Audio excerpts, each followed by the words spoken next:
Hi everyone! In this video, we're going to learn how to divide fractions, not just in one, but in three easy ways. Whether you're a student, a teacher, or just brushing off your math skills, I'll show you how to divide fractions using simple steps, tricks, and examples. So get your pen and paper ready and let's make dividing fractions super easy and fun.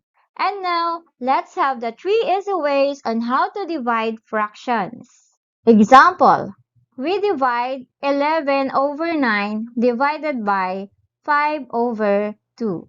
The first step is to change the divide to multiply. Then write the reciprocal of 5 over 2.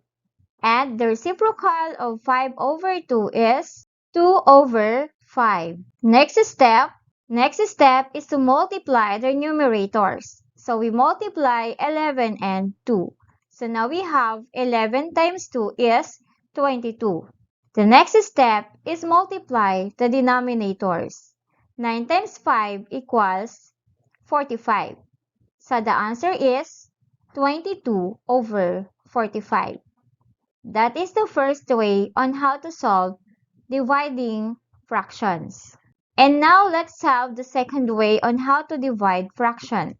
Again, we divide 11 over 9 divided by 5 over 2. So we use the cross multiplication method. So we multiply 11 and 2. So 11 times 2 equals 22. And then cross multiply 5 and 9. So 9 times 5 equals 45. So the answer is 22 over 45. Let's have the third way on how to divide fractions. 11 over 9 divided by 5 over 2. We can write these fractions into this format. 11 over 9 over 5 over 2. So 11 over 9 over 5 over 2. This fraction bar means divide.